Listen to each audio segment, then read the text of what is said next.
ಶ್ರೀ ಗುರುಭ್ಯೋ ನಮಃ. ಷಟ್ಪ್ರಶ್ನೋಪನಿಷತ್ತಿನ 3ನೇ ಪ್ರಶ್ನೆಯ 2ನೇ ಮಂತ್ರ ಮುಕ್ತಾಯ ಆಗಿತ್ತು. ಯಥೈಷಾ ಪುರುಷೇಚ್ಛಾಯಾ ಏತಸ್ಮಿನ್ ಏತದಾತತಂ. ಈ ಮಂತ್ರ ಇದೆ.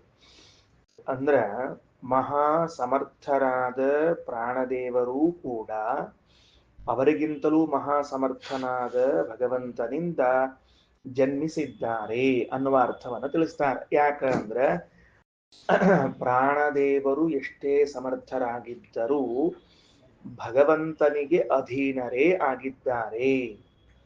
ಭಗವಂತನ ಆಧೀನ್ಯ, ಭಗವಂತನ ಅಧೀನತ್ವ ಎಂದೂ ಪ್ರಾಣದೇವರಿಂದ ಹೊರ ಹೋಗುವುದಿಲ್ಲ. ಆದ್ದರಿಂದ ಅದಕ್ಕೊಂದು ದೃಷ್ಟಾಂತ. ಯಥಾ ಏಷಾ ಪುರುಷೇಚ್ಛಾಯ, ಹೇಗೆ ಈ ಪುರುಷನ ಈ ಜೀವನ ವಿಷಯದಲ್ಲಿ ಹೆಂಗ ನೆರಳು ಅವನ ಅತ್ಯಂತ ಅಧೀನವೋ ಹಂಗ ಏತಸ್ಮಿನ್ ಏತದಾತತಂ, ಈ ಭಗವಂತನಲ್ಲಿ ಈ ಪ್ರಾಣದೇವರು ಅಂತಲ್ಲ, ಪ್ರಕೃತಿ ಮೊದಲಾದವುಗಳು ಎಲ್ಲವೂ ಭಗವಂತನ ಅಧೀನ. ಇಲ್ಲೊಂದು ಸ್ವಾರಸ್ಯ ಅದ. ವಾಮನ ಪಂಡಿತಾಚಾರ್ಯರು ಇಲ್ಲೊಂದು ಸ್ವಾರಸ್ಯ ತೋರಿಸ್ತಾರೆ. ಅಂದ್ರೆ ಮುಂದ ಶ್ರೀಮದಾಚಾರ್ಯರ ಭಾಷ್ಯನೂ ಹಂಗ ಅದ. ಅದನ್ನ ಇಟ್ಕೊಂಡು ಇಲ್ಲಿ ಒಂದು ಹೇಳ್ತಾರ. ಹಿಂದ್ ಇಬ್ರು ಬಂದಾರ. ಹಿಂದ್ ಯಾರು ಬಂದಾರ? ಇಬ್ರು ಬಂದಾರ. ಪರಮಾತ್ಮನು ಬಂದಾನ, ಪ್ರಾಣದೇವರು ಬಂದಾರ. ಆ ಇಬ್ಬರು ವ್ಯಕ್ತಿಗಳನ್ನು ಹಿಂದೆ ಹೇಳಿ ಮುಂದೆ ಒಂದು ದೃಷ್ಟಾಂತ ಕೊಡ್ಲಿಕ್ಕತ್ತಾರ. ಏನಂತ? ಪ್ರಾಣದೇವರು ಯಾರಿಂದ ಹುಟ್ಟಿದರು? ಪ್ರಾಣದೇವರು ಪರಮಾತ್ಮನಿಂದ ಹುಟ್ಟಿದರು. ಹೇಗೆಂದರೆ, ನೆರಳು ಹೇಗೆ ಪುರುಷನಿಗೆ ಅತ್ಯಂತ ಅಧೀನವೋ ಹಾಗೆ ಇವನಿಗೆ ಇವರೆಲ್ಲರೂ ಅತ್ಯಂತ ಅಧೀನ. ಇಷ್ಟದಲ್ಲಿ ಇವನಿಗೆ ಇವರು ಅತ್ಯಂತ ಅಧೀನ ಅಂದಾಗ ಇಬ್ರು ಬಂದ್ರಲ್ಲಿ. ಯಾರಿಬ್ರು ಬಂದ್ರು? ಪರಮಾತ್ಮನು ಬಂದ, ಪ್ರಾಣದೇವರು ಬಂದರು. ಹಾಗಾದರೆ ಭಗವಂತನಿಗೆ ಮಹಾಲಕ್ಷ್ಮಿಯಿಂದ ಪ್ರಾರಂಭ ಮಾಡಿಕೊಂಡು ಎಲ್ಲರೂ ಅಧೀನರು. ಪ್ರಾಣದೇವರಿಗೆ ಭಾರತೀ ದೇವಿಯಿಂದ ಪ್ರಾರಂಭ ಮಾಡಿಕೊಂಡು ಎಲ್ಲರೂ ಅಧೀನರು. ನೆರಳಿನಂತೆ ಅಂದ್ರೆ ನಮ್ಮ ಅಧೀನದು.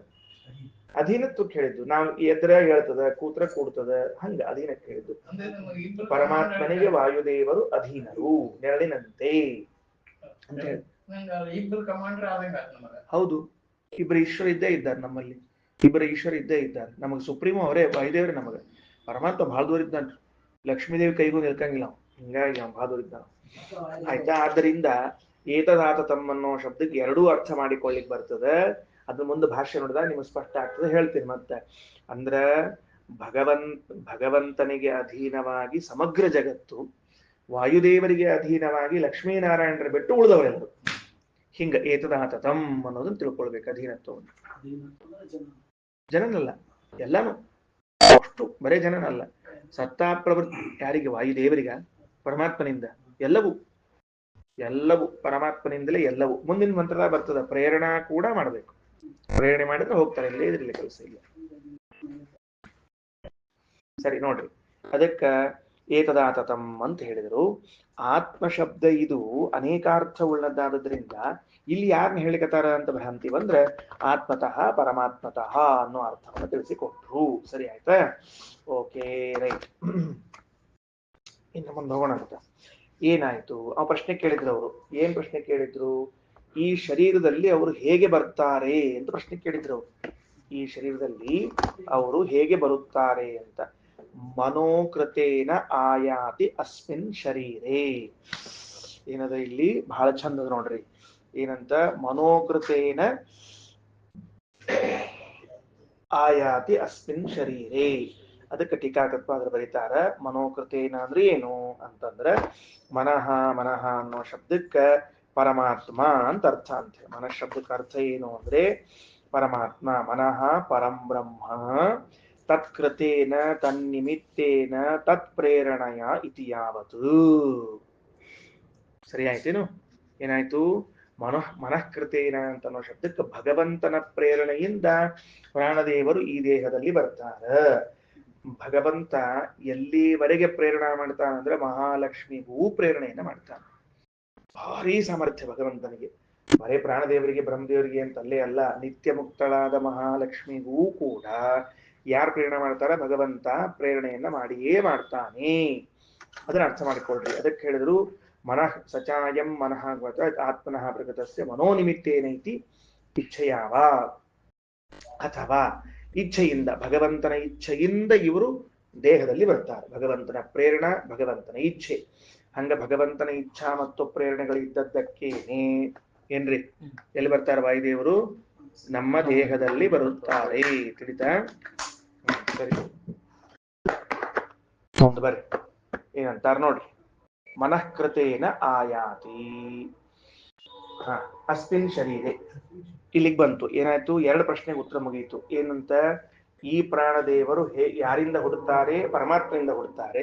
ಯಾರಿಂದ ಈ ಶರೀರದಲ್ಲಿ ಬರ್ತಾರೆ? ಭಗವಂತನ ಪ್ರೇರಣೆಯಿಂದ, ಭಗವಂತನ ಇಚ್ಛೆಯಿಂದ ಈ ಶರೀರದಲ್ಲಿ ಬರ್ತಾರೆ. ಮೂರನೇ ಪ್ರಶ್ನೆ, ಆತ್ಮಾನಂಬ ಪ್ರವಿಭಜ್ಯ ಕಥಂ ಪ್ರತಿಷ್ಠತೆ. ಈ ದೇಹದಲ್ಲಿ ತಮ್ಮನ್ನ ತಾವು ವಿಭಾಗ ಮಾಡಿಕೊಂಡು ಹೇಗೆ ಇರ್ತಾರೆ ಅಂತ ಪ್ರಶ್ನೆ. ಏನದ? ಈ ದೇಹದಲ್ಲಿ ಒಂದೊಂದೇ ವಾಕ್ಯ ನೋಡ್ಕೊಳ್ರಿ. ಆತ್ಮಾನಂ ತಮ್ಮನ್ನು ಪ್ರವಿಭಜ್ಯ ವಿಭಾಗ ಮಾಡಿ ಏನ್ ಮಾಡ್ತಾರ? ಪ್ರವಿಭಜ್ಯ ಕಥಂ ಪ್ರತಿಷ್ಠತೆ ಅಂದ್ರೆ ಒಬ್ಬರೇ ಪ್ರಾಣದೇವರಿಲ್ಲ ದೇಹದಲ್ಲಿ. ಪ್ರಾಣದೇವರು ಎಷ್ಟು ಮಂದಿ ಇದ್ದಾರೆ? 5 ಮಂದಿ ಇದ್ದಾರೆ. ಪ್ರಾಣ, ಅಪಾನ, ವ್ಯಾನ, ಉದಾನ, ಸಮಾನ ಎಂಬುವಂತಹ 5 ರೂಪಗಳವ. ಸರಿ, ಆ 5 ರೂಪದಿಂದ ನಮ್ಮೊಳಗೆ ಪ್ರಾಣದೇವರು ಇರ್ತಾರ. ಅದಕ್ಕೆ ಹೆಂಗದ? ಆತ್ಮಾನಂಬ ಪ್ರವಿಭಜ್ಯ, ತಮ್ಮನ್ನ ತಾವು 5 ವಿಭಾಗಗಳನ್ನಾಗಿ ಮಾಡಿಕೊಂಡು ಈ ದೇಹದಲ್ಲಿ ಹೇಗೆ ಇರುತ್ತಾರೆ ಅಂತ ಪ್ರಶ್ನೆ. ಅರ್ಥ ಆಯ್ತಾ? ಅದಕ್ಕೆ ಉತ್ತರ ಕೊಡ್ತಾರ. ಯಥಾ ಸಮ್ರಾಟೇವ ಅಧಿಕೃತಾನ್ ವಿನಿಯುಂತೆ. ಹೇಗೆ ಒಬ್ಬ ಚಕ್ರವರ್ತಿಯಾದವನು ಅಧಿಕೃತರಾದವರಿಗೆ ಅಂದ್ರೆ ಅಧಿಕಾರಿಗಳಿಗೆ, ವಿನಿಯುಂತೆ ಅಂದ್ರ ಆದೇಶ ಮಾಡ್ತಾನ, ವಿನಿಯೋಗ ಮಾಡ್ತಾನ. ಸಹಾಯಕರಿಗೆ ಮಾಡದಂಗೆ. ಸಹಾಯಕರು ಅಂದ್ರೆ ಸಹಾಯಕರು, ಸಹಾಯಕರಲ್ಲ, ಅಧೀನರು. ಆ 5 ರೂಪಗಳು ಪ್ರತ್ಯೇಕ ತನ್ನನ್ನು 5 ರೂಪಗಳು ಮಾಡಿಕೊಂಡು ಅಂತ ಹೇಳಿದ್ನಲ್ಲ. ಪ್ರಾಣದೇವರು 5 ರೂಪಗಳನ್ನು ಮಾಡಿಕೊಂಡು ತಮ್ಮನ್ನು ಈ ದೇಹದಲ್ಲಿ ವ್ಯಾಪಾರ ನಡೆಸ್ತಾರ. ಹೆಂಗ? ಯಥಾ ಸಮ್ರಾಟೇವ, ಯಾವ ರೀತಿಯಾಗಿ ಒಬ್ಬ ಚಕ್ರವರ್ತಿಯು, ಅಧಿಕೃತಾನ್ ಅಧಿಕಾರಿಗಳು ಯಾರವರು? ಮಂತ್ರಿಗಳು, ಸೇನಾ ನಾಯಕರು, ಉಪಮುಖ್ಯಮಂತ್ರಿಗಳು ಇತ್ಯಾದಿಗಳನ್ನು ವಿನಿಯುಂಕ್ತೆ ವಿನಿಯೋಗ ಮಾಡಿಸ್ತಾರ. ಏತಾನ್ ಗ್ರಾಮಾನ್ ಅಧಿತಿಷ್ಠಸ್ವ, ಏತಾನ್ ಗ್ರಾಮಾನ್ ಅಧಿತಿಷ್ಠಸ್ವ. ಈ ಹಳ್ಳಿ ನೀ ನೋಡ್ಕೋ, ಈ ಹಳ್ಳಿ ನೀ ನೋಡ್ಕೋ, ಗೊತ್ತಾಯ್ತಿಲ್ಲೋ ಅಂತ ಹೇಳಿ. ಏವಮೇವ, ಇದೇ ರೀತಿಯಾಗಿ ಏಷ ಪ್ರಾಣ, ಈ ಮುಖ್ಯ ಪ್ರಾಣದೇವರು ಇತರಾನ್ನ ಪ್ರಾಣಾನ್ ಪೃಥಕ್ ಪೃಥಗೇವ ಸನ್ನಿಧತ್ತೆ. ಹೀಗೆ ಬೇರೆ ಪ್ರಾಣಗಳನ್ನು ಪ್ರತ್ಯೇಕವಾಗಿ ನೇಮಿಸಿ ಆದೇಶ ಮಾಡ್ತಾರೆ ಅಂತ ಹೇಳಿದ್ರು. ಅರ್ಥ ಆಯ್ತಾ? ವಿಷಯ ತಿಳಿತ? ಸ್ವಲ್ಪ ಎಲ್ಲಾರು ಲಕ್ಷ್ಯ ಕೊಟ್ರೆ ಚಲೋ ಆಗ್ತದ. ಈ ವಾಕ್ಯವನ್ನ ನೋಡ್ರಿ ಸರಿಯಾಗಿ. ಪ್ರಶ್ನೆಗೂ ಉತ್ತರಕ್ಕೂ ಮ್ಯಾಚ್ ಆಗ್ತಿಲ್ಲ. ಏನಾಗ್ತಿಲ್ಲ? ಪ್ರಶ್ನೆಯಲ್ಲಿರುವುದು ತನ್ನನ್ನ ತಾನು ವಿಭಾಗ ಮಾಡಿಕೊಂಡು, ಅಂದ್ರೆ 5 ರೂಪಗಳನ್ನ ಮಾಡಿಕೊಂಡು, ತನ್ನದೇ 5 ರೂಪಗಳನ್ನ ಸ್ವೀಕಾರ ಮಾಡಿಕೊಂಡು 5 ಅಂತ ಇಲ್ಲಿ ಮುಂದದ ಅಂಬುದಕ್ಕೆ ಈಗ ಹೇಳಿಕತ್ತೀನಿ. ದೇಹದಲ್ಲಿ ಹೇಗೆ ಇರ್ತಾರೆ ಅಂತ ಪ್ರಶ್ನೆ ಮಾಡ್ಲಿಕ್ಕತ್ತಾರ. ಉತ್ತರ ಕೊಡೋ ಕಾಲಕ್ಕೆ ಏನ್ ಕೊಡ್ಲಿಕ್ಕತ್ತಾರ ಅಂತ ಕೇಳಿದ್ರೆ, ಪ್ರಾಣದೇವರು 5 ಮಂದಿಗೆ ಆದೇಶ ಮಾಡಿದಂಗೆ ತೋರ್ಲಿಕ್ಕತ್ತದ. ನೀ ಇಲ್ಲಿರು, ನೀ ಇಲ್ಲಿರು, ನೀ ಇಲ್ಲಿರು ಅಂತ ಆದೇಶ ಮಾಡಿದಂಗೆ ಕಾಣ್ಲಿಕ್ಕತ್ತದ. ಯಾಕ? ದೃಷ್ಟಾಂತ ಏನಂತದ? ಒಬ್ಬ ಚಕ್ರವರ್ತಿಯಾದ ರಾಜನು ತನ್ನ ಅಧೀನರಾಗಿರುವ ಮಂತ್ರಿಗಳಿಗೆಲ್ಲರಿಗೂ ಕೂಡ ನೀ ಇದನ್ನ ನೋಡ್ಕೋ, ನೀ ಅದನ್ನ ನೋಡ್ಕೋ ಅಂತ ಹೇಳಿದಂಗದ. ಹಿಂಗಿದ್ರ ತಮಗ ತಾವ ಆದೇಶವನ್ನ ಹೆಂಗ್ ಮಾಡ್ಲಿಕ್ಕೆ ಬರ್ತದ? ತಮಗ ತಾವ ಆದೇಶ ಮಾಡ್ಲಿಕ್ಕೆ ಬರುದಿಲ್ಲ. ತನ್ನ ರೂಪಕ್ಕೆ ತಾವು ಪ್ರಾಣದೇವರು ತಮ್ಮದೇ ಇನ್ನೊಂದು ಅಪಾನ ರೂಪಕ್ಕೆ ನೀ ಇದನ್ನ ನೋಡ್ಕೊಳ್ಳೋ, ನೀ ಇದನ್ನ ನೋಡ್ಕೊಳ್ಳೋ ಅಂತ ಆದೇಶ ಮಾಡ್ಲಿಕ್ಕೆ ಬರ್ತದ? ಬರುವುದಿಲ್ಲ. ಏನು ಬರುವುದಿಲ್ಲ. ಆಮೇಲೆ ಪ್ರಾಣದೇವರದ್ದೇ ಪ್ರಾಣಾಪಾನ ವ್ಯಾನೋದಾನ ಸಮಾನಗಳೆಂಬ ರೂಪಗಳಾಗಿದ್ದರೆ ಒಂದು ರೂಪವು ಇನ್ನೊಂದು ರೂಪಕ್ಕೆ ಆದೇಶವನ್ನ ಮಾಡಲು ಬರುವುದಿಲ್ಲ. ಉದಾಹರಣೆಗೆ ವೇದವ್ಯಾಸ ರೂಪ ಕೃಷ್ಣ ರೂಪಕ್ಕೆ ಆದೇಶ ಮಾಡ್ಲಿಕ್ಕೆ ಬರುವುದಿಲ್ಲ. ಕೃಷ್ಣ ಹಿಂಗ್ ಮಾಡಿ ಹೋಗ್ ಅಂತ ಅಲ್ಲಿಗೆ ಬರುವುದಿಲ್ಲ. ನರಸಿಂಹ ದೇವರು ಪರಶುರಾಮ ದೇವರಿಗೆ ಬಂದು ಪರಶುರಾಮ ಹಿಂಗ್ ಮಾಡಿ ಹೋಗ್ ಅಂತ ಹೇಳ್ತಾರನೇ, ಬರುವುದಿಲ್ಲ. ಭಿನ್ನ ಆಗ್ತದೆ. ಆದೇಶ ಕೊಟ್ರೆ ಭಿನ್ನ ಆಗ್ತದೆ, ಅಧೀನ ಆಗ್ತದೆ. ಭಿನ್ನ ಅಧೀನ ಎರಡು. ಅಧೀನ ಆಗೋದು ಪ್ರಧಾನ ಆಗ್ತದೆ, ಭಿನ್ನ ಅನಂತರದಲ್ಲಿ ಬರ್ತದೆ. ತಲೆವಾಗ ಮೊದ್ಲೇನ್ ಬರ್ತದ? ಆದೇಶ ಕೊಟ್ರ ಅಧೀನ ಅಂತ ಬರ್ತದೆ, ಆಮೇಲೆ ಭಿನ್ನ ಅಂತ ಬರ್ತದೆ. ಹಂಗಾರೆ ಹೆಂಗ್ ವ್ಯವಸ್ಥೆ ಮಾಡ್ತೀರಿ ಇದನ್ನ ಅನ್ನೋ ಪ್ರಶ್ನೆ ಅದ. ಏನಾಗಿದ್ರಿ ಆಮೇಲೆ ಕೊನೆಗೆ ಮುಂದಿನ ಮಂತ್ರಗಳಲ್ಲಿ ಹೇಳ್ತಾ ಹೋಗುವಾಗ, ಉದಾನ ನಾಮಕರಾದ ವಾಯುದೇವರು ಯಾರು ಪುಣ್ಯವನ್ನ ಮಾಡಿರ್ತಾರೋ ಅವರನ್ನ ಸ್ವರ್ಗಕ್ಕೆ ಕರ್ಕೊಂಡು ಹೋಗ್ತಾರ. ಯಾರು ಪಾಪವನ್ನ ಮಾಡ್ತಾರೋ ಅವರನ್ನು ನರಕಕ್ಕೆ ಕರ್ಕೊಂಡು ಹೋಗ್ತಾರೆ. ಯಾರು ಪುಣ್ಯ ಪಾಪಗಳನ್ನೆರಡನ್ನೂ ಸಮಾನವಾಗಿ ಮಾಡಿರ್ತಾರೆ, ಅಂದ್ರೆ ಹೆಚ್ಚು ಕಡಿಮೆ ಅಷ್ಟಷ್ಟು ಬಂದಿರ್ತದೆ ಹತ್ರ ಹತ್ರ, ಅವ್ರನ್ನ ಮನುಷ್ಯ ಲೋಕ ಕರ್ಕೊಂಡ್ ಬರ್ತಾರ ಅಂತ ಒಂದು ಕಡೆಗದ. ಮುಂದೆ ಹೇಳೋ ಕಾಲಕ್ಕ ಮೋಕ್ಷವನ್ನ ಕೊಡ್ತಾರ ಅಂತ ಮತ್ತೊಂದು ಕಡೆಗದ. ಆದೇಶ ಮಾಡೋದನ್ನ ಹೇಳಿದ್ರ ಇವ್ರು ಯಾರೋ ಅವ್ರು ಯಾರೋ ಬ್ಯಾರೆ ಅನಿಸ್ತದ, ಕರ್ಕೊಂಡು ಹೋಗ್ತಾರ ಮೋಕ್ಷ ಕೊಡ್ತಾರ ಅಂತ ನೋಡಿದ್ರೆ ಇವ್ರು ಅವರು ಒಂದ್ ಅನಿಸ್ತದ. ಇದು ಏನ್ ಮಾಡ್ಬೇಕು ಈ ವ್ಯವಸ್ಥೆ? ಇದನ್ನ ಅರ್ಥ ಆಯ್ತಾ? ಪ್ರಶ್ನೆ ಹೀಗ್ ಮಾಡ್ಕೊಳ್ರಿ, ಪ್ರಶ್ನೆ ಬರ್ಕೊಳ್ರಿ. ಏನ್ ಪ್ರಶ್ನೆ ಬರ್ಕೋಬೇಕು ಅಂದ್ರೆ, ವಾಯುದೇವರು ವಾಯುದೇವರು ಪಂಚರೂಪಗಳಿಗೆ ಆದೇಶವನ್ನು ನೀಡುತ್ತಾರೆ ಎಂದು ಒಂದು ಕಡೆಗೆ, ಇನ್ನೊಂದು ಕಡೆಯಲ್ಲಿ ಪ್ರಾಣದೇವರು ಮತ್ತ ಮೋಕ್ಷಾದಿಗಳನ್ನ ಕೊಡ್ತಾರೆ ಅಂತದ. ಮೇಲೆ ಪ್ರಾಣದೇವರಿಂದ ನಿಯೋಜ್ಯರಾದವರು, ಕಾರ್ಯದಲ್ಲಿ ತೊಡಗಿಸಿದವರೊಬ್ರು ಮೋಕ್ಷವನ್ನ ಕೊಡುವರು ಅಂತ, ಹಿಂಗ ಅಭೇದ ಮತ್ತು ಭೇದಗಳು ಕಾಣ್ಲಿಕ್ಕತ್ತಾವ ನಮಗೆ. ಪ್ರಾಣದೇವರ ವಿಷಯದಲ್ಲಿ ಭೇದ ಹಾಗೂ ಅಭೇದಗಳು ಎರಡೂ ನಮಗೇನಾಗ್ಲಿಕ್ಕತ್ತಾವ, ತೋರ್ಲಿಕ್ಕತ್ತಾವ. ಅದಕ್ಕೆ ಉತ್ತರವನ್ನು ಕೊಡ್ಬೇಕೀಗ ನಾವು.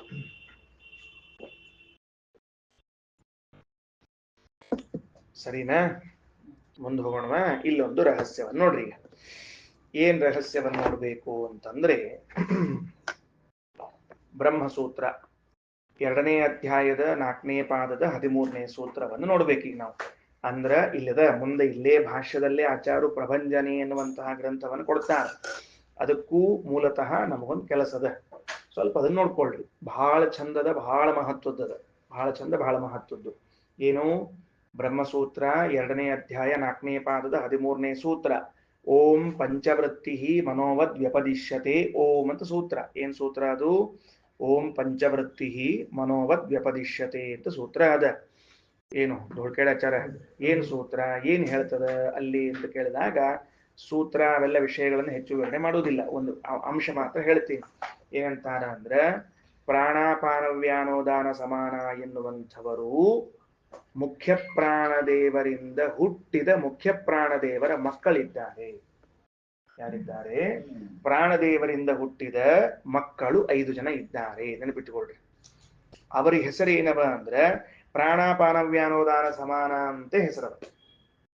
ಅರ್ಥ ಆಯ್ತಾ? ಏನ್ ಹೆಸರವ ಅವರಿಗೆ? ಯಾವ ಯಾವ ರೂಪದಿಂದ ಅವರು ಹುಟ್ಟಿದ್ದಾರೋ, ಯಾವ ಯಾವ ರೂಪದಿಂದ ಅವರು ಹುಟ್ಟಿದ್ದಾರೋ ಆಯಾ ಹುಟ್ಟಿದ ಮಕ್ಕಳುಗಳಿಗೆ ಪ್ರಾಣ ಅಪಾನ ವ್ಯಾನ ಉದಾನ ಸಮಾನ ಅಂತದ. ಅವರು ಪ್ರಾಣದೇವರಿಂದಲೇ ಜನಿಸಿ ಪ್ರಾಣದೇವರ ದಾಸರಾಗಿದ್ದಾರೆ. ಪ್ರಾಣದೇವರ ಮನೆಯಲ್ಲಿ ಕಾರ್ಯವನ್ನು ನಿರ್ವಹಿಸ್ತಾರೆ. ಪ್ರಾಣಾಪಾನಾದಯ ಸರ್ವೇ ಮುಖ್ಯದಾಸ ಯಥೋನಿಶಂ ಅತಸ್ತದಾಜ್ಞೆಯ ನಿತ್ಯಂ ಸ್ವಾನಿ ಕರ್ಮಾಣಿ ಕುರ್ವತೆ. ವಾಯುಪ್ರೋಕ್ತ ಅನ್ನುವಂತಹ ಗ್ರಂಥದಲ್ಲಿ ಹೇಳುವಾಗ ಪ್ರಾಣಾಪಾನಾದಿಗಳೆಲ್ಲರೂ ಕೂಡ ಮುಖ್ಯ ಪ್ರಾಣದೇವರಿಗೆ ಮುಖ್ಯದಾಸರು. ಮುಖ್ಯದಾಸರು ಅಂದ್ರೆ ಫಸ್ಟ್ ಬಂದಿಲ್ಲ, ಅವ್ರು ಏನೇ ಕೆಲಸ ಟಕ್ಕನ್ ಬಂದಿರ್ಬಿಡ್ತಾರ ಅವ್ರು. ಗೊತ್ತಾಯ್ತಾ? ಅವರು ಅತಸ್ತದಾಜ್ಞೆಯ ನಿತ್ಯಂ ಸ್ವಾನಿ ಕರ್ಮಾಣಿ ಕುರ್ವತೆ. ಅದಕ್ಕೆ ಅವರ ಆಜ್ಞಾನುಸಾರವಾಗಿ ಮತ್ತು ತಮ್ಮ ತಮ್ಮ ಕೆಲಸವನ್ನ ಮಾಡ್ತಕ್ಕಂಥವರಾಗಿದ್ದಾರೆ. ಗೊತ್ತಾಯ್ತಾ ಏನಂತ ಹೇಳಿ? ಗೊತ್ತಾಯ್ತೇನ್ರಿ? ಏನ್ ವಿಷಯ ಗೊತ್ತಾಯ್ತು? ಪ್ರಾಣಾಪಾನಾದಿಗಳು 5 ಜನ. ಯಾರವರು? ಮುಖ್ಯ ಪ್ರಾಣದೇವರ ಪುತ್ರರು, ಮುಖ್ಯ ಪ್ರಾಣದೇವರ ದಾಸರು. ಅವರು ಈ ದೇಹದಲ್ಲಿ ಇರ್ತಾರೆ. ಅವರು ಈ ದೇಹದಲ್ಲಿ ಇರ್ತಾರೆ ಅಂದ್ರೆ ವ್ಯವಸ್ಥೆ ಇಷ್ಟ ಆಯ್ತು. ಈಗ ಏನಾಯ್ತು ಅಂದ್ರೆ, ಪ್ರಾಣದೇವರು ಪಂಚರೂಪಗಳಿಂದ ಈ ದೇಹದಲ್ಲಿದ್ದಾರೆ. ಪ್ರಾಣದೇವರ ಮಕ್ಕಳು ದಾಸರು ಆದ ಪ್ರಾಣಾಪಾನ ವ್ಯಾನೋದಾನ ಸಮಾನರೂ ಈ ದೇಹದಲ್ಲಿದ್ದಾರೆ. 10 ಮಂದಿ ಆದ್ರಿ. ಅವರು 5 ಮಂದಿ ಇದ್ದವ್ರು 10 ಮಂದಿ ಆದ್ರಿ. ಗೋವಿಂದ ಮುಗಿದು ಹೋತು. ಈಗೇನ್ ಹೇಳಿದ್ರಲ್ಲ, ನೀನು ಈ ಕೆಲಸವನ್ನ ಮಾಡು, ನೀನ್ ಈ ಕೆಲಸವನ್ನ ಮಾಡು ಅಂತ ಹೇಳಿದ್ರಲ್ಲ, ಅದು ಯಾರಿಗೆ ಅಂದ್ರೆ ತಮ್ಮಿಂದ ಹುಟ್ಟಿದ ದಾಸರಿಗೆ, ಪ್ರಾಣಾಪಾನಾದಿ ದಾಸರಿಗೆ ನೀನ್ ಈ ಕೆಲಸ ಮಾಡು ಅಂತ ಹೇಳ್ತಾರ. ಇನ್ನು ಮೋಕ್ಷ ಕೊಡ್ತಾರ ಅಂತ ಏನ ನೋಡ್ರಿ, ಅದು ಸ್ವಯಂ ಅವ್ರ ರೂಪಗಳು. ಆದ್ರ ಆ ರೂಪಗಳು ಎರಡನ್ನೂ ಕೂಡಿಸಿ ಹೇಳಿದ್ದರಿಂದ ಏನಾಗ್ಬಿಟ್ಟದ, ಪ್ರಾಣದೇವರು ತಮಗ ಆದೇಶ ಕೊಟ್ಕೊಂಡ್ರು, ತಾವ ಮೋಕ್ಷಕ್ಕೆ ಕಳಿಸಿದ್ರು ಅಂತ ಹಿಂಗಾಗ್ಬಿಟ್ಟದ. ಹೆಸರು ಸಮಾನ ಅದ ಇಬ್ಬರಿಗೂ. ಯಾರಿಗೆ? ಮುಖ್ಯ ಪ್ರಾಣದೇವರಿಂದ ಹುಟ್ಟಿದ 5 ಜನ ಮಕ್ಕಳಿಗೂ ಏನ್ ಹೆಸರವ? ಪ್ರಾಣ ಅಪಾನ ವ್ಯಾನೋದಾನ ಸಮಾನ ಅಂತ ಹೆಸರವ. ಅವರು ದಾಸರು, ವಾಯುದೇವರ ದಾಸರು. ಮಕ್ಕಳಾಗಿ ಹುಟ್ಟ್ಯಾರ ಅಷ್ಟೇ, ಅದೇನು ಸಮಸ್ಯೆ ಇಲ್ಲ. ಪ್ರಾಣದೇವರಿಗೂ ಹೆಸರದ ಪ್ರಾಣ ಅಪಾನ ವ್ಯಾನೋದಾನ ಸಮಾನ ಅಂತ. ಇವು ಎರಡನ್ನೂ ಕೂಡಿಸಿ ಈ ಮಂತ್ರದಲ್ಲಿ ಹೇಳ್ತಾ ಇದ್ದದ್ರಿಂದ ನಮಗೆ ಎಲ್ಲಿ ಯಾರನ್ನು ಹೇಳಿದ್ರು ಅಂತ ಕಲ್ಪನಾ ಬರೋದಿಲ್ಲ.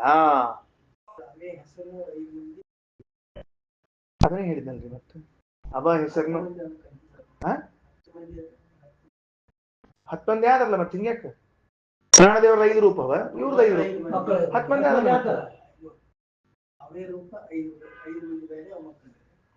ಏನ 5 ಪ್ರಾಣದೇವ್ರದ್ದು 5 ರೂಪ 5 ಮಂದಿ ಪ್ರಾಣದೇವ್ರ 5 ಮಂದಿ ಮಕ್ಕಳು 10 ಮಂದಿ ಆದ್ರಲ್ಲ ಮತ್ತೆ ಅವ್ರದೇ ಪ್ರಾಣದೇವ್ರದೇ 5 ರೂಪ 10 ಆದ್ರಲ್ಲ ಮತ್ತೆ ಅದನ್ನೇ ಹೇಳಿಕತ್ತದ ಸರಳದೇನ್ ಕನ್ಫ್ಯೂಸ್ ಮಾಡ್ಕೋಬೇಡ್ರಿ ಅದಕ್ಕ ಏನಾಯ್ತು ಅಂತ ಕೇಳಿದ್ರೆ ಇಲ್ಲಿ ಉತ್ತರವನ್ನು ಹೇಳ್ತಾರೆ ಈಗ ಏವಮೇವ ಇತರ ಏವಮೇಶ ಏವಮೇಶ ಏವಂ ಏಷಃ ಪ್ರಾಣಃ ಅಧಿತಿಷ್ಠಸ್ವ ಆ ಮಂತ್ರ ನೋಡ್ಕೊಳ್ರಿ ಮೇಲೆ ನೋಡ್ರಿ 51 ಅಧಿತಿಷ್ಠಸ್ವ ಇತಿ ಏವಂ ಏವ ಏಷ ಪ್ರಾಣಃ ಇತರಾನ್ ಪ್ರಾಣಾನ್ ಪೃಥಕ್ ಪೃಥಗೇವ ಸನ್ನಿಧತ್ತೆ ಹಿಂಗ ಪ್ರತ್ಯೇಕವಾಗಿ ಹೇಳ್ತಾರೆ. ನಾವಿವತ್ತು ಏನ್ ಹೊಸದಾದ ಅಂಶವನ್ನ ಅಧ್ಯಯನ ಮಾಡಿದೆವು ಅಂತಂದ್ರೆ ಮುಖ್ಯ ಪ್ರಾಣದೇವರಿಗೆ 5 ಮಂದಿ ಮಕ್ಕಳಿದ್ದಾರೆ. ಅದೇ ಹೆಸರಿನ 5 ಜನ ಮಕ್ಕಳಿದ್ದಾರೆ. ಪ್ರಾಣಾಪಾನ ವ್ಯಾನೋದಾನ ಸಮಾನ ಎಂಬ ಹೆಸರಿನ 5 ಮಂದಿ ಮಕ್ಕಳಿದ್ದಾರೆ. ಪ್ರಾಣದೇವರು ತಮ್ಮ 5 ರೂಪಗಳನ್ನು ತೆಗೆದುಕೊಂಡಿದ್ದಾರೆ. ಪ್ರಾಣ ಅಪಾನ ವ್ಯಾನ ಉದಾನ ಸಮಾನಗಳೆಂಬ 5 ರೂಪಗಳನ್ನು ತೆಗೆದುಕೊಂಡಿದ್ದಾರೆ. ಇವು 10 ಅಂದ್ರೆ ಅವರ 5 ಮಕ್ಕಳು ಈ 5 ರೂಪಗಳು ಪ್ರಾಣದೇವರು ಈ ದೇಹದಲ್ಲಿ ಕೆಲಸ ಮಾಡ್ತದ. ಎಲ್ಲಿ ದಾಸ ಕೆಲಸ ಮಾಡಬೇಕು ಅಲ್ಲಿ ಹೇಳಿ ಮಾಡಿಸ್ತಾರೆ, ಪ್ರೇರಣಾ ಮಾಡಿ ಮಾಡಿಸ್ತಾರೆ. ಎಲ್ಲಿ ಸ್ವತಃ ತಾವು ಮಾಡಬೇಕು ಅಲ್ಲಿ ತಾವು ಮಾಡ್ತಾರೆ. ಹಿಂಗಾಗಿ ಯಾವ ಮಂತ್ರಗಳಿಗೂ ತಪ್ಪು ಕಲ್ಪನಾ ಮಾಡ್ಕೊಳ್ಳಿಕ್ ಹೋಗ್ಬೇಡ್ರಿ. ಕೆಳಗೆ ತಗೊಳ್ರಿ, ಏನ ನೋಡ್ರಿ ಭಾಷ್ಯ ನೋಡ್ರಿ. ವಿಷ್ಣೋರ್ವಾಯು ಸಮುತ್ಪನ್ನೋ ವಿಷ್ಣೋ ಭಗವಂತನಿಂದ ವಾಯುದೇವರು ಸಮುತ್ಪನ್ನ ಹುಟ್ಟಿದರು. ವಾಯುದೇವರಿಂದ ಸರ್ವಾಶ್ಚ ದೇವತಾ ಪ್ರಾಣಾದ್ಯಾಹ ಕೆಳಗೆ ಬಂತು ನೋಡ್ರಿ. ಈಗ ಎಲ್ಲ ದೇವತೆಗಳು ಯಾರವರು? ಪ್ರಾಣಾದ್ಯಾಹ ದೇವತಾಹ ಅವರೆಲ್ಲ ಮತ್ತೆ ದೇವತೆಗಳ ಮತ್ತವರು ದಾಸರು ಅಂತ ಅಂದ್ಕೊಳ್ಳಿ, ಬೇರೆ ಅಂತ ತಿಳ್ಕೊಬೇಡ್ರಿ. ಪ್ರಾಣಾದ್ಯಾಹ ಸರ್ವಾಶ್ಚ ದೇವತಾಹ ಹುಟ್ಟಿದ್ರು. ಸಮುತ್ಪನ್ನಾಹ ಅಂತ ಅರ್ಥ ಅದಕ್ಕೆ. ತಾನ್ ನಯನ್ ಅವರನ್ನ ನಯತಿ ಪ್ರೇರಣೆ ಮಾಡ್ತಾನೆ, ಕೆಲಸ ಮಾಡ್ತಾನೆ. ಪ್ರಾಣ ಆಜ್ಞಾಪಯತಿ ರಾಜವತ್ ಪ್ರಾಣದೇವರು ಏನ್ ಮಾಡ್ತಾರ? ರಾಜನಂತೆ ಆಜ್ಞಾ ಮಾಡ್ತಾರ. ಸ್ವಯಂಚ ಪಂಚರೂಪ ಸನ್ ಸ್ವಯಂ ತಾವು ಪಂಚರೂಪದಲ್ಲಿ ಇತ್ತು. ದೇಸಾರ ಸಿಕ್ತಿಲ್ ವಾಕ್ಯ. ಸ್ವಯಂಚ ಪಂಚರೂಪ ಸನ್ ದದ್ಯಾನ್ ಮೋಕ್ಷಾಧಿಕಂ ಪ್ರಭು ಮೋಕ್ಷಾದಿಗಳನ್ನ ಕೊಡುತ್ತಾರೆ. ಸರಿ ಹೋತಾ? ವಿಷಯ ತಿಳಿತಾ? ಏನ್ ತರ್ಕ? ಹೌದು, ತರ್ಕ ಅಲ್ಲ, ಪ್ರಮಾಣ. ಪ್ರಪಂಚನ ಎಂಬುವಂತಹ ಪ್ರಮಾಣ ಮತ್ತು ಬ್ರಹ್ಮಸೂತ್ರ ಪ್ರಮಾಣಗಳಿಂದ ಅಲ್ಲ, ಬೇರೆ ಇದೇ ಶಾಸ್ತ್ರವೇ ಪ್ರಮಾಣ ಇಲ್ಲ ನಮಗೆ, ಬೇರೆ ದಾರಿ ಇಲ್ಲದ ನಮಗೆ ಸಿಗುತ್ತದೆ. ಮನೋವೃತ್ತಿ ಇಂಥದ್ದು ದೃಷ್ಟಾಂತ ಹೇಳ್ಬೇಕು. ಅವ್ರು ಪಾಪ ಕನ್ಫ್ಯೂಸ್ ಮಾಡ್ಕೊಂಡು ನಾ ಬಿಟ್ಬಿಟ್ಟು ಡ್ರಾಪ್ ಮಾಡ್ಬಿಟ್ಟಾರೆ, ಮತ್ತೆ ಇನ್ನೂ ಕನ್ಫ್ಯೂಸ್ ಆಗ್ತಾವ್ರಿ ಅಂತ ಹೇಳಿ. ಹೆಂಗ ದೃಷ್ಟಾಂತ ಹೆಂಗ ಅಂತ ಕೇಳಿದ್ರೆ ಹೆಂಗ ಅಂದ್ರೆ ಮನೋವೃತ್ತಿ ಪಂಚವದ್ ವ್ಯಪದಿಶ್ಯತೆ ಅಂತ ದೃಷ್ಟಾಂತ ಕೊಟ್ಟಾರ. ಹೆಂಗ ಅಂದ್ರೆ ಮನಸ್ಸು ಅದರ ವೃತ್ತಿ 5, ಮನಸ್ಸಿನ 5 ವೃತ್ತಿಗಳು. ಮನಸ್ಸು 5, ಅದರ ವೃತ್ತಿಗಳು 5. ಮನಸ್ಸು 5 ಹೆಂಗ? ಮನಸ್ಸಿನ ಏನ್ ಮಾಡಿದ್ರು? ಪ್ರಾಣದೇವರ 5, ಅವ್ರ ಮಕ್ಕಳ 5 ಅನ್ನೋ ಹಂಗ ಮನಸ್ಸು 5, ಅದರ ವೃತ್ತಿಗಳ 5 ಅಂತ ಮಾಡಿಟ್ಬಿಟ್ರು. ಮನಸ್ಸು 5 ಯಾವುದು? ಮನಸ್ಸು, ಅಹಂಕಾರ, ಬುದ್ಧಿ, ಚಿತ್ತ, ಚೇತನ 5 ಮನಸ್ಸು. ಅದಕ್ಕೆ 5 ತರಹದ ಪ್ರವೃತ್ತಿಗಳು. ಹೆಂಗೋ ಆ 5 ತರಹದ ಪ್ರವೃತ್ತಿಗಳನ್ನು ಮನಸ್ಸು ಅಂತ ಕರೀತಾರೆ. 5 ತರಹದ ಪ್ರವೃತ್ತಿಗಳನ್ನ ಉದಾಹರಣೆಗೆ ಏನು ಅಂತ ಕೇಳಿದ್ರೆ ಎಲ್ಲದಪ್ಪ ಅದು ಮನಸ್ಸಿನ ಹೇಳೋ ಕಾಲಕ್ಕೆ ಹೇಳ್ತಾರೆ. ನೋಡ್ರಿ, ಮನಃ ಅಂದ್ರೆ ಏನು? ಮನಸ್ಸಿನ ಪ್ರವೃತ್ತಿ ಏನು ಅಂದ್ರೆ ಸಂಕಲ್ಪ ವಿಕಲ್ಪ. ಈ ಸಂಕಲ್ಪ ವಿಕಲ್ಪಗಳು ವಾಸ್ತವಿಕವಾಗಿ ಮನಸ್ಸಿನ ವೃತ್ತಿಗಳದು. ವೃತ್ತಿ ಅಂದ್ರೆ ಮನಸ್ಸಿನ ತರಂಗ, ಮನಸ್ಸಿನ ಪರಿಣಾಮ. ಸಂಕಲ್ಪ ವಿಕಲ್ಪಗಳು ಮನಸ್ಸಿನ ಪರಿಣಾಮ, ಮನಸ್ಸಿನಿಂದ ಹುಟ್ಟಿದ್ದು. ಆದ್ರೆ ಏನಂತೀವಿ? ಮನಸ್ಸು ಅಂತ ಕರಿತೀವಿ. ಎರಡಕ್ಕೂ ಮನಸ್ಸು ಅಂತ ವ್ಯವಹಾರದ. ಆಮೇಲೆ ಬುದ್ಧಿ ಎಂಬುದು ಮನಸ್ಸಿನ ಒಂದು ವಿಭಾಗ. ಅದರದ್ದು ಪರಿಣಾಮ ಏನು ಅಂತ ಕೇಳಿದ್ರೆ ನಿಶ್ಚಯ ಮಾಡ ಇಲ್ಲ, ಇದು ಮಾಡೇ ತಿರುದು ಅಂತ ನಿಶ್ಚಯ ಮಾಡ್ಕೊಂಡ್ರಲ್ಲ, ಇದು ಮನಸ್ಸಿನ ಪರಿಣಾಮ ರೂಪವಾದ ಒಂದು ವೃತ್ತಿ. ಅದು ಬೇರೆ ಮನಸ್ಸು, ಆದ್ರೂ ಮನಸ್ಸು ಅಂತ ಕರೀತಾರೆ. ಹೆಂಗೋ ಹಿಂಗ ಇದನ್ನ ತಿಳ್ಕೊಳ್ರಿ ಅಂತ ಆ ಸೂತ್ರದಲ್ಲಿ ಹೇಳಿದ್ದ. ಅದಕ್ಕೆ ಆ ಸೂತ್ರವನ್ನ ಕೇಳಾಚಾರ ಮನೆಗೆ ಹೋಗಿ ಪುಸ್ತಕ ಇದ್ರೆ ತೆಗೀರಿ, ಓದ್ರಿ ಒಂದ್ ಸ್ವಲ್ಪ. ನಾಳೆ ಬಂದ್ ಪ್ರಶ್ನೆ ಕೇಳ್ತೀನಿ ನಿಮ್ಗೆ. ಏನಾಯ್ತು? ಅದಕ್ಕೆ ಈ ರೀತಿಯಾಗಿ ಮನಸ್ಸೋ ಭಾವ, ಅದಕ್ಕ ಬುದ್ಧಿ, ಚಿತ್ತ, ಆಮೇಲೆ ಇದು ಏನಂತಾರೆ ಅದಕ್ಕ ಅಹಂಕಾರ. ಅಹಂಕಾರ ಅಂದ್ರೆ ಏನು? ಮನಸ್ಸಿನ ಒಂದು ಭಾಗಕ್ಕೆ ಅಹಂಕಾರ ಅಂತ ಹೆಸರು. ಅದರ ವೃತ್ತಿ ಅದರ ಪರಿಣಾಮ ಏನದ ಅಸ್ವರೂಪೇ ಸ್ವರೂಪತ್ವಮತಿ, ಯಾವುದು ತಂದಲ್ಲ ಅದನ್ನು ತಂದು ಅಂತ ತಿಳ್ಕೊಂಡು ಕೂತ್ಬಿಡೋದು. ಇದು ಅದಕ್ಕೆ ಮನಸ್ಸು ಅಂತ ಕರಿತೀವಿ ಅದಕ್ಕೆ ವ್ಯವಹಾರದವರು. ಹಿಂಗ ಐದವ ಅಂತ ಈ ರೀತಿ ತಿಳಿಸಿದ್ದಾರೆ. ಇನ್ನೆರಡು ಯಾವುದು? ಸ್ಮರಣ ಮತ್ತು ಬಹುಸ್ಮರಣ, ಚಿತ್ತ ಮತ್ತು ಚೇತನ ಅಂತ ತಿಳ್ಕೊಳ್ರಿ. ಅದಕ್ಕೆ ಆ ಸೂತ್ರ ಬರೆಸಿದ್ದೀನಿ ನಿಮಗೆ, ಪಂಚವೃತ್ತಿ ಮನೋವದ್ ವ್ಯಪದಿಶ್ಯತೆ ಎನ್ನುವಂತೆ ಹೇಳಿದ್ದಾರೆ. ಸರಿ, ಓಕೆ, ರೈಟ್.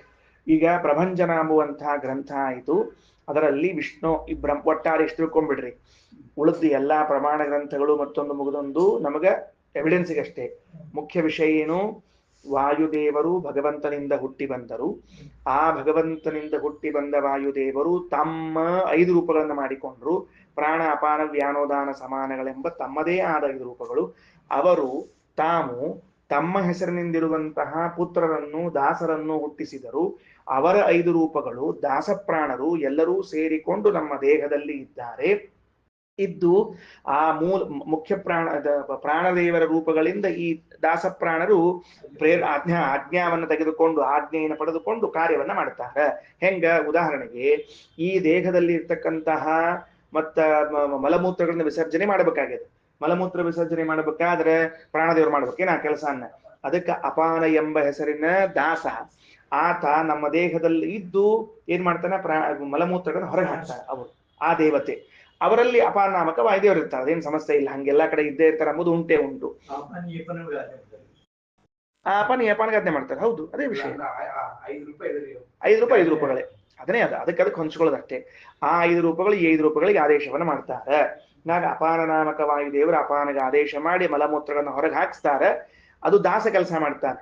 ಅದ್ರೊಳಗೆ ಅವ್ರು ಇರ್ತಾರೆ. ಇದು ಒಂದು ಕೆಲಸ. ಇನ್ನೆರಡನೇದು ಸ್ವತಃ ಕೆಲಸ ಮಾಡ್ತಾರೆ. ಏನ್ ಮಾಡ್ತಾರೆ ಅಂತ ಕೇಳಿದ್ರೆ, ಕಣ್ಣು, ಕಿವಿಗಳು, ಮುಖ, ನಾಸಿಕಗಳು ಇಲ್ಲಿ ಸ್ವಯಂ ಪ್ರಾಣದೇವರು ಕೂತ್ಬಿಟ್ಟಿರ್ತಾರೆ. ಇದರಿಂದ ಏನ್ ಕೆಲಸ ಆಗ್ಬೇಕಲ್ಲ ಅದೆಲ್ಲ ಪ್ರಾಣ ರೂಪದಿಂದಲೇ ಮಾಡಿಸ್ತಾರೆ. ಇಲ್ಲಿ ಮುಂದಿನ ವಾಕ್ಯದಾಗದ ಅದನ್ನ ದೃಷ್ಟಾಂತ ಕೊಟ್ಟಿ ನಿಮ್ಗಷ್ಟೆ. ಸರಿ ಆಯ್ತಾ ಏನಂತ ಹೇಳಿದ್ದು? ಹೀಗದ ವಿಷಯ ಅಂತ ತಿಳ್ಕೊಳ್ರಿ. ಅಂತೂ ನಮ್ಮ ದೇಹದಲ್ಲಿ ಪ್ರಾಣದೇವರು ಮಕ್ಕಳು ಇಬ್ರೂ ಇಲ್ಲೇ ಇದ್ದಾರೆ ಅಂತ ತಿಳಿದು ಬಂತು. ಆಯ್ತು ಅಂತಂದ್ರೆ ಸ್ವಯಂ ಚ ಪಂಚರೂಪ ಸನ್ ದದ್ಯಾನ್ ಮೋಕ್ಷಾಧಿಕಂ ಪ್ರಭು ಅಂತ ಹೇಳಿದ್ದಾರೆ. ಆದ್ದರಿಂದ ನೋಡ್ರಿ, ಈಗ ಆದ್ಮೇಲೆ ಮಂತ್ರ ನೋಡ್ರಿ ಏನಂತಾರ ಮಂತ್ರದಲ್ಲಿ. ಪಾಯೂಪಸ್ಥೆ ಅಪಾನಂ. ಸಿಕ್ತಾ ವಾಕ್ಯ? ಇಲ್ಲದ ಅಂತ ತಿಳ್ಕೊಂಡು ಹೇಳಿ. ಪಾಯು ಉಪಸ್ಥೆ. ಪಾಯು ಮತ್ತು ಉಪಸ್ಥ ಅಂದ್ರೆ ಮಲಮೂತ್ರಗಳನ್ನು ವಿಸರ್ಜನೆ ಮಾಡುವಂತಹ 2 ಇಂದ್ರಿಯಗಳು. ಅಲ್ಲಿ ಅಪಾನಂ.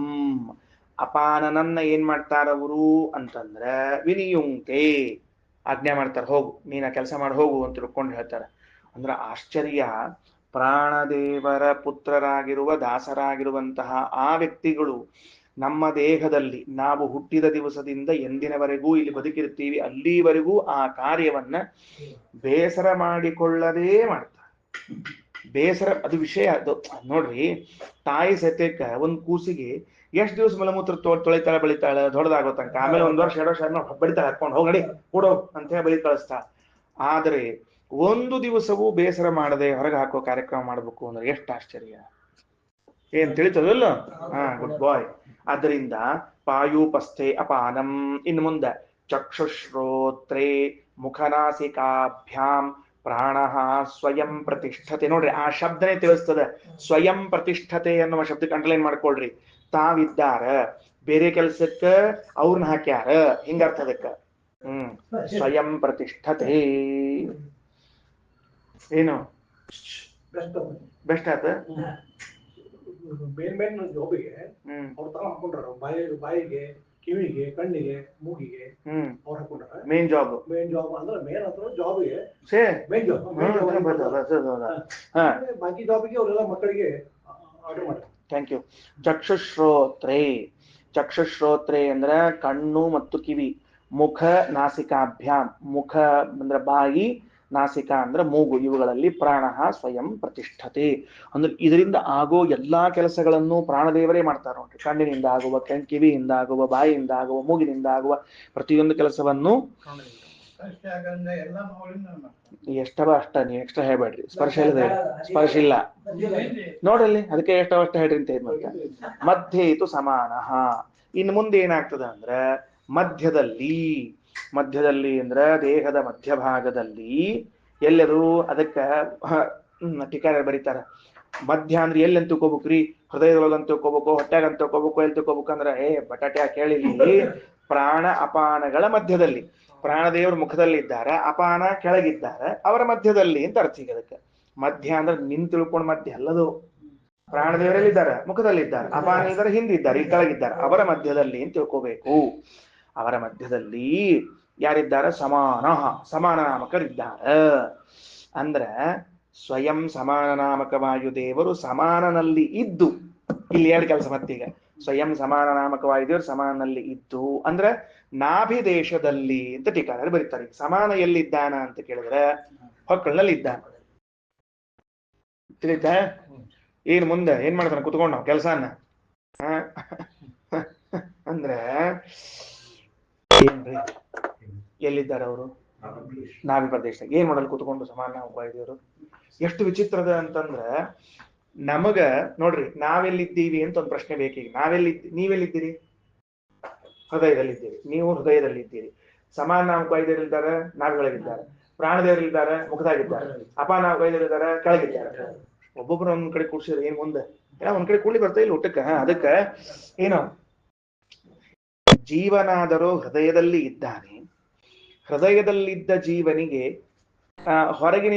ಹೊರಗಿರುವ ರೂಪದ ಜ್ಞಾನ ಆಗಬೇಕು, ಹೊರಗಿನಿಂದ ಬರುವ ಶಬ್ದದ ಜ್ಞಾನ ಆಗಬೇಕು, ಹೊರಗಿನಿಂದ ಬರುವ ಗಂಧದ ಜ್ಞಾನ ಆಗಬೇಕು ಅಂದ್ರೆ ಇಂದ್ರಿಯಗಳು ಬೇಕು. ಇಂದ್ರಿಯಗಳಿಲ್ಲದೆ ಇಲ್ಲಿದ್ದಾನೆ ಈ ಹೃದಯದಲ್ಲಿ ಇದ್ದ ಜೀವನಿಗೆ ಅಲ್ಲೆಲ್ಲೋ ಇರೋ ರೂಪಜ್ಞಾನ, ಇನ್ನೆಲ್ಲೋ ಇಂದ ಬರುವ ಶಬ್ದ ಜ್ಞಾನ ಎಲ್ಲ ಹೆಂಗಾಗಬೇಕು ಅಂದ್ರೆ ಅನಿವಾರ್ಯವಾಗಿ ಅವನಿಗೆ ಇಂದ್ರಿಯಗಳು ಬೇಕೇ ಬೇಕು. ಏನ್ ಬೇಕು?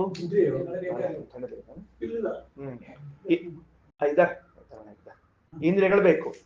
ಇಂದ್ರಿಯಗಳು ಬೇಕು ಅಂತಾದ ಮೇಲೆ ಆ ಇಂದ್ರಿಯಗಳು ಅವಕ್ಕ ಆಹಾರ, ಅವಕ್ಕ ಆಕ್ಸಿಜನ್ನು, ಅವಕ್ಕೆ ಬೇಕಾದನ್ನ ಸಪ್ಲೈ ಮಾಡೋರು ಒಬ್ರು ಬೇಕೀಗ. ಏನಾಯ್ತು? ನನಗೆ ಇಂದ್ರಿಯಗಳ ದ್ವಾರ ಜ್ಞಾನ ಬರುತ್ತದೆ. ಏನ್ ಬರ್ತದೆ? ನನಗೆ ಇಂದ್ರಿಯಗಳ ದ್ವಾರ ಜ್ಞಾನ ಬರುತ್ತೆ. ಯಾಕಂದ್ರೆ ನಾನು ಒಂದ್ ಕಡೆ ಕೂತ್ಬಿಟ್ಟಿನ್ರಿ. ನಾ 50 ಕಡೆ ಅಡ್ಡಾಡವಲ್ಲ. ನಾನು ನಮ್ಮ ಮಹಾ ಸೋಮಾರಿ ಮನುಷ್ಯನಿಗೆ ಕೂತ್ಬಿಟ್ಟಿರ್ತೀನಿ. ಇಲ್ಲಿ ಕೂತ್ಬಿಟ್ಟಿನಿ ಹೃದಯದಲ್ಲಿ. ತೊಂಬರ ಅಂತ ನಾ ಹಿಂಗ ಅನ್ನೋರು ನಾವೆಲ್ಲ ಇಂತ ಅಲಸಿ ಮಂದಿ ಇದ್ದೀವಿ. ಅದಕ್ಕ ಇವೇನು ಪಂಚ ಜ್ಞಾನೇಂದ್ರಿಯಗಳವ, ಪಂಚ ಜ್ಞಾನೇಂದ್ರಿಯಗಳ ಜೊತೆಗೆ ಮನಸ್ಸು ಮತ್ತು ಬುದ್ಧಿ, ಇವು 7. ಇವೇನಾದವು? ಮನಸ್ಸು ಮತ್ತು ಬುದ್ಧಿ 2, ಪಂಚಜ್ಞಾನೇಂದ್ರಿಯಗಳು ಎಷ್ಟು? 7 ಆದವು. ಇವು 7 ಕೂಡ ಜೀವನಿಗೆ ಜ್ಞಾನವನ್ನ ಮುಟ್ಟಿಸುವ ಕೆಲಸ ಮಾಡ್ತಾವ, ಜ್ಞಾನ ಹುಟ್ಟಿಸ್ಕೊಡ್ತಾವ. ಆದ್ರ ಆ 7 ಇಂದ್ರಿಯಗಳಿಗೆ ಸರಿಯಾಗಿ ಆಹಾರ ಹೋಗಿ ಮುಟ್ಟುವ ವ್ಯವಸ್ಥೆ ಮಾಡಬೇಕಾದದ್ದು ಯಾರ ಕೆಲಸ? ಸಮಾನ ನಾಮಕರ ಕೆಲಸ. ಅವರೆಲ್ಲಿ ಕೂತಾರ? ನಾಭಿ ಒಳಗ್ ಕೂತಾರ. ನಾಭಿಯಲ್ಲಿ ಕೂತು ನಾವೇನ್ ಅನ್ನ ಒಳಗ್ ಹಾಕ್ತಿರ್ತೀವಿ ಗಿರಣಿ ಒಳಗ, ಗಿರಣಿ ಬೋಲೆ ಅಂತ ಹಾಕ್ಬಿಡ್ತೀವಿ ಗಿರಣಿ ಒಳಗೆ. ಹಾಕಿದ ಕೂಡಲೇ ಏನಾಗ್ತದ ಅಂದ್ರ ಅದನ್ನ ಈ 7 ಇಂದ್ರಿಯಗಳಿಗೆ ಸಮಾನವಾಗಿ ವಿಭಾಗ ಮಾಡ್ಬೇಕ್ರಿ ಅವ್ರು. ಇನ್ನು ಎಲ್ಲದಕ್ಕೂ ಮಾಡ್ಬೇಕು. ಸದ್ಯಕ್ಕೆ ಇಂದ್ರಿಯ ಕೇಳ್ಯಾರ, ರಕ್ತಕ್ಕೂ ಬೇಕು, ಮಾಂಸಕ್ಕೂ ಬೇಕು, ಎಲ್ಲದಕ್ಕೂ ಬೇಕು. ಅದು ಹೇಳಿಲ್ಲ, ಸದ್ಯಕ್ಕೆ ಇಂದ್ರಿಯ ಕೇಳಿಕತ್ತಾರೆ. ಯಾಕಂದ್ರೆ ಈ ಇಂಪಾರ್ಟೆಂಟ್ ಜ್ಞಾನ ಅದ ನಮ್ಗೆ. ಈಗ ಏನ್ರಿ, ಇದು ಡೆಡ್ ಆಗದಿದ್ರೆ ಸಾಕು, ಉಳಿದದ್ದು ಏನಿದ್ರು ನಡೀತಿರ್ತದೆ ಅಂತ ಹೇಳ್ತಿರ್ತಾರಿಲ್ಲೋ. ಮತ್ತೆ ಇದು ಹೋಗಿ ಉಳಿದದ್ದು ಇದೇನ್ ಮಾಡ್ಬೇಕು? ಅವ ಹಠ ಕಟ್ಟ ಇದೇನ್ ಉಪಯೋಗ ಇಲ್ಲ. ಒಂದು ಯಾವ್ದಿದ್ದು ಫಸ್ಟ್ ಫ್ಲೋರ್ ಇದ್ದು ಅದ ಚಲೋ ಇತ್ತಂದ್ರೆ ಇವೆಲ್ಲ ಇಲ್ಲದೆ ಇದ್ರು ನಡೀತಿರ್ತದೆ. ಆದ್ರೆ ಫಸ್ಟ್ ಫ್ಲೋರ್ ಇಲ್ಲದೆ ಇವೆಲ್ಲ ಇದ್ರೆ ಏನೂ ಉಪಯೋಗ ಇಲ್ಲ. ಅದಕ್ಕ ಏನಾಯ್ತು ಅಂದ್ರೆ ಏಷಹಿ ನೋಡ್ರಿ, ಆ ಮಧ್ಯೇತು ಸಮಾನ ಇದ್ದಾರಲ್ಲ ನಾಭಿಯಲ್ಲಿದ್ದ ವಾಯುದೇವರು, ಏಷಹಿ ಏತದ್ ಹುತಮನ್ನಂ, ಈ ತಿಂದ ಅನ್ನವನ್ನು, ಭುಕ್ತಮನ್ನಂ, ಹುತಮ್ ಅಂದ್ರೆ ಭುಕ್ತಮ್ ಅಂತ ಅರ್ಥ ಬರೆದಿಟ್ಕೊಳ್ರಿ. ಹುತ ಅಂದ್ರೆ ಹೋಮಿಸಿದ್ದು ಅಂತಲ್ಲ, ಹುತ ಅಂದ್ರೆ ಉಂಡದ್ದು. ಆನಂದ ಅವ್ರು ತಿಳಿತದಲ್ಲೋ, ಹುತಮ್ ಅನ್ನೋ ಶಬ್ದಕ್ಕೆ ತಿಂದದ್ದು ಅನ್ನವನ್ನು. ಸಮಂ ನಯತಿ ಯಥಾ ಶರೀರಾವಯವಂ ನೇತಿ ತೇನ ಸಮಾನ ನಾಮ. ಅದಕ್ಕೆ ಅವರಿಗೆ ಸಮಾನ ಅಂತ ಹೆಸರು. ಹಾಕಿದ್ದನ್ನು ಸರಿಯಾಗಿ ತಗೊಂಡು ಹೋಗ್ತಾರೆ, ಸಮಾನವಾಗಿ ಮುಟ್ಟಿಸೋದ್ರಿಂದ ಸಮಾನ ಅಂತ ಕರೀತಾರೆ. ಸರಿ ಹೋತಾ? ಇನ್ನು ಮುಂದ ಹೌದು, ಅವ್ರು ಸಮಾನವಾಗಿ ಮುಟ್ಟಿಸಿದ್ರು ಮುಂದೇನು ಅಂತ ಕೇಳಿದ್ರೆ, ತಸ್ಮಾತ್ ಹಂಗ ಅವ್ರು ಸಮಾನವಾಗಿ ಮುಟ್ಟಿಸಿದ್ರಿಂದಲೇನೆ ಏತಾಹ ಸಪ್ತ ಅರ್ಚಿಷಃ ಭವಂತಿ, ಈ 7 ಜ್ಞಾನೇಂದ್ರಿಯಗಳ ವೃತ್ತಿ ಆಗುತ್ತದೆ. ಅರ್ಚಿಷಃ ಅಂದ್ರೆ ಜ್ಞಾನೇಂದ್ರಿಯಗಳ ವೃತ್ತಿ, ಸಪ್ತ ಜ್ಞಾನೇಂದ್ರಿಯಗಳ ವೃತ್ತಿಗಳು ಅಂತ ಅರ್ಥ. ಬರೆದಿಟ್ಕೊಳ್ರಿ. ಏನು ಅಲ್ರಿ, ಆತ್ಮನಿಗೆ ವಿಷಯ ಸಂಪರ್ಕವಾದಾಗ ತಾನೇ ಅನುಭವ ಮಾಡ್ತಾನ. ಇಂದ್ರಿಯಗಳು ಯಾಕೆ ಬೇಕು ಅಂದ್ರ, ಹುಚ್ಚಪ್ಪ ಹೃದಿಹ್ಯೇಷ ಆತ್ಮ ಜೀವ ಸ್ವರೂಪೇಣ ವರ್ತತೆ. ಹೃದಯದಲ್ಲಿ ಸ್ವರೂಪತಃ ಆತ್ಮ ಇದ್ದಾನ, ಅವ ಅಣು ಇದ್ದಾನ. ಅಣುವಾದ ಅವನಿಗೆ ವಿಷಯಗಳ ಸಂಪರ್ಕ ಇಂದ್ರಿಯ ದ್ವಾರಾನೇ ಆಗಬೇಕು ಹೊರತಾಗಿ ವಿಥೌಟ್ ಇಂದ್ರಿಯಗಳು ಅವನಿಗೆ ವಿಷಯ ಸಂಸರ್ಗಗಳಾಗುವುದಿಲ್ಲ. ಆದ್ದರಿಂದ ಹೃದಿಹ್ಯೇಷ ಆತ್ಮ. ಸರಿ ಹೋಯ್ತೇನ್ರಿ? ವಿಷಯ ತಿಳಿತಾ? ಅಂತೂ ಜೀವ ಎಲ್ಲಿದ್ದಾನ? ಹೃದಯದಲ್ಲಿ ಇದ್ದಾನ. ಒಂದು ಜಾಗ ಸಿಕ್ತು ನಮಗ. ಓಂ ಅವಸ್ಥಿತಿ ವೈಶೇಷ್ಯಾತ್ ಇತಿ ಚೇತ್ ನ ಹೃದಯ ಅಭ್ಯುಪಗಮಾತ್ ಅನ್ನುವಂತ ಒಂದು ಸೂತ್ರ. ಆ ಸೂತ್ರದಲ್ಲಿ ಇದೇ ಮಂತ್ರವನ್ನು ಉಲ್ಲೇಖ ಮಾಡಿ ಹೃದಿಹ್ಯೇಷ ಆತ್ಮ ಅಂತ ತಿಳಿಸಿಕೊಟ್ಟಿದ್ದಾರೆ. ಓಕೆನಾ? ಸರಿ ಆಯ್ತು. 2 ರೂಪ ಆಯ್ತು. ಈಗ 3 ರೂಪ ಆಯ್ತು.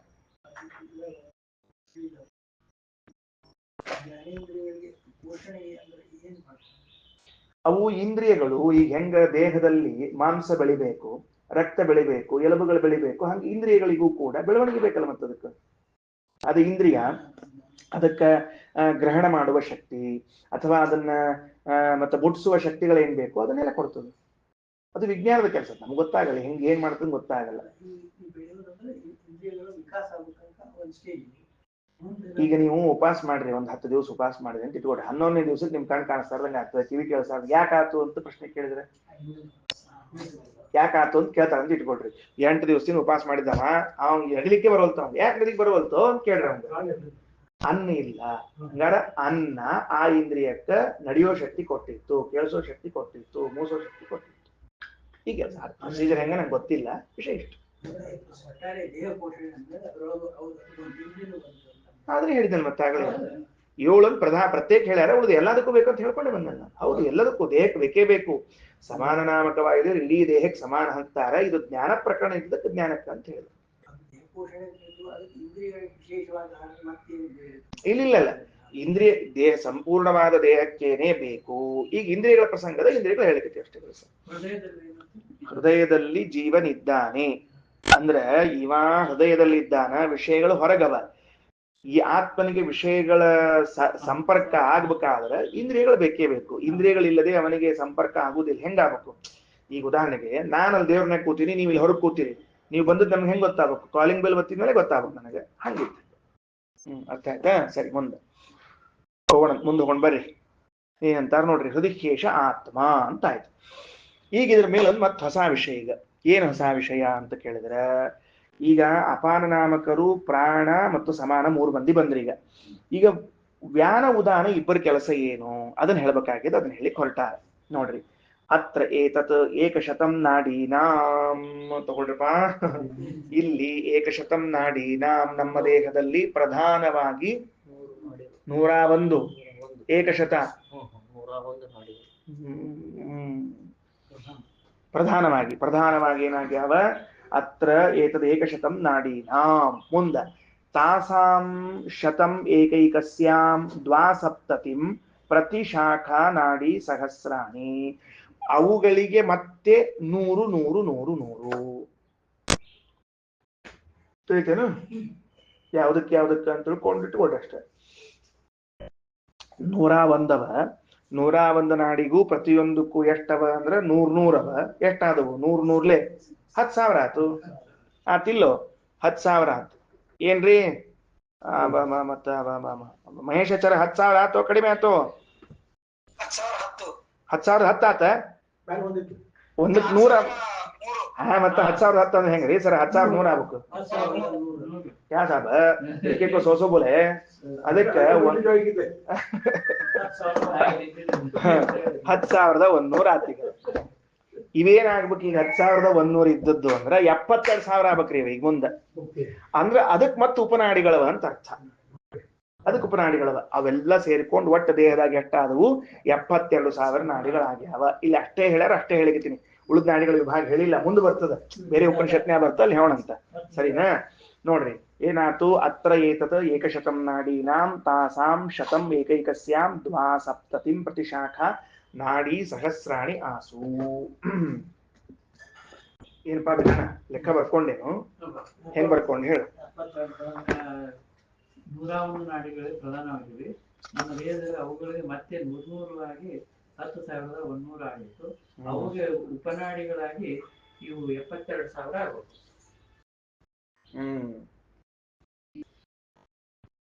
ಹೋಗ್ಬಿಡ್ರಿ ಒಟ್ಟ ತಿಳ್ಕೊಂಬಿಡ್ರಿ ಆತಿಲ್ಲೋ. ಹಾ, ಈ 72,000 ನಾಡಿಗಳೇನವನೋ, ಈ 72,000 ನಾಡಿಗಳಲ್ಲಿ ವ್ಯಾನಃ ಆಸುಚರತಿ, ವ್ಯಾನ ನಾಮಕ ವಾಯುದೇವರು ಸಂಚಾರ ಮಾಡುತ್ತಾರೆ. ಯಾರು ಸಂಚಾರ ಮಾಡ್ತಾರೆ? ವ್ಯಾನ ನಾಮಕ ವಾಯುದೇವರು. ಅಂದ್ರೆ ಅವ್ರ ಕೆಲಸ ಏನು ಅಂತ ತಿಳಿಸಿಕತ್ತೀವಿ ನಾವೀಗ. 72,000 ನಾಡಿಗಳು ಅಂದ್ರೆ ಪ್ರತಿ ಕ್ಷಣ ರೀ 24 ತಾಸು ತಿರುಗ್ಬೇಕು ಅವರು, ನಿಲ್ಲೋ ಹಂಗ ಇಲ್ಲೇ ಇಲ್ಲ. ಹೌದ್ರಿ, ಹೆಂಗ್ ನಿಲ್ತೀರಿ ಹೆಂಗ್? ಮತ್ ನೀವು ರಕ್ತ ಹೋಗ್ಬೇಕು, ಗಾಳಿ ಹೋಗ್ಬೇಕು, ಮತ್ತೊಂದು ಹೋಗ್ಬೇಕು, ಮುಗ್ದೊಂದು ಹೋಗ್ಬೇಕು, ಏನ್ರಿ ತಿಳಿತೇನ? ಅದಕ್ಕ ನಮ್ ಸ್ವಾಮಿಗಳು ಜಾಸ್ತಿ ಪ್ರವಚನ ಹೇಳ್ಬೇಕು. ಹಂಗ ವ್ಯಾನ ನಾಮಕ ವಾಯುದೇವರು ರಕ್ತ ತಗೊಂಡು ಎಲ್ಲಾ ಕಡೆ ಅಡ್ಡಾಳಿಕತ್ತಾರಂತ, ಇದು ವ್ಯಾನ್ ಆಗ್ಯದ ಮುಂದ ಅಂತ ವ್ಯಾನ್ ಏನದ, ಇದೇನಾಗ್ಯದ ಅಂದ್ರೆ ವೆಹಿಕಲ್ ಅದು. ಅದಕ್ಕೆ ಆಂಬುಲೆನ್ಸು, ವ್ಯಾನು ಇವೆಲ್ಲ ಈ ವ್ಯಾನ್ಯಾಗ ಬರ್ತಾವಲ್ಲಿ ಇವು. ಅದಕ್ಕೆ ಮುಂದೆ ಹೋಗೋಣ ಬರ್ರಿ, ಏನಂತಾರ. ಹಾ ಡಿಲೇ ಆದ್ರೆ ಮತ್ತೆ ಬರ್ತ್ಡೇ ಹ್ಯಾಪಿ.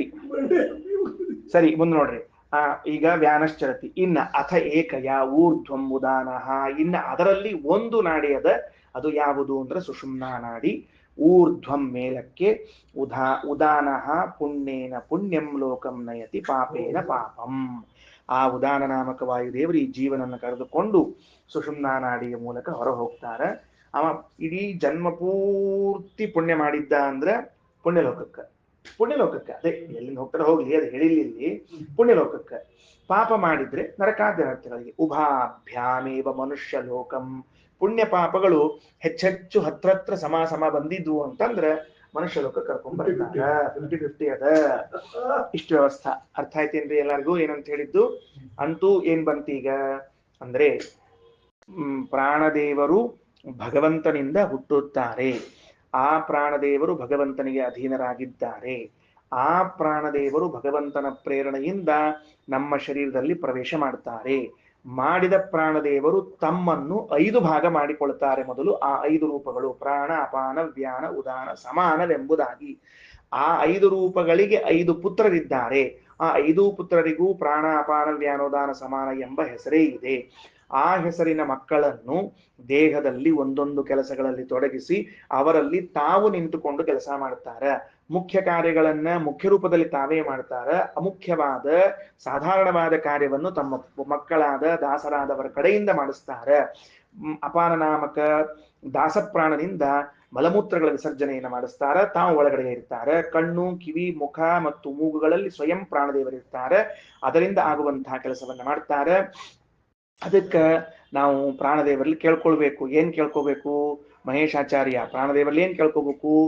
ಕಣ್ಣಿನಲ್ಲಿ ನೀವಿದ್ದೀರಿ, ಸ್ವಯಂ ನೀವೇ ಇದ್ದೀರಿ. ಯಾರೋ ದಾಸರನ್ನ ನೀವು ಅಪಾಯಿಂಟ್ ಮಾಡಿಲ್ಲ, ದಾಸರನ್ನ ಅಪಾಯಿಂಟ್ ಮಾಡಿಲ್ಲ, ನೀವೇ ಇದ್ದೀರಾದ್ರಿಂದ ಕಣ್ಣಿನಿಂದ ಭಗವದ್ ರೂಪವನ್ನು ನೋಡುವಂತೆ, ಕಿವಿಯಿಂದ ಶಾಸ್ತ್ರಗಳನ್ನು ಕೇಳುವಂತೆ, ಮೂಗಿನಿಂದ ಭಗವಂತನ ನಿರ್ಮಾಲ್ಯವನ್ನ ಗ್ರಹಣ ಮಾಡುವಂತೆ, ಬಾಯಿಯಿಂದ ಭಗವಂತನ ನೈವೇದ್ಯವನ್ನು ಸ್ವೀಕಾರ ಮಾಡುವಂತೆ ಅನುಗ್ರಹ ಮಾಡ್ರಿ. ನೀವೇ ಇದ್ದೀರಲ್ಲ, ಅವನ್ನೆಲ್ಲ ಮಾಡೋರು ನೀವೇ, ಮತ್ತೆ ನೀವೇ ಇರಬೇಕು ಅಂತ ಪ್ರಾಣದೇವರಲ್ಲಿ ಕೇಳಬೇಕು.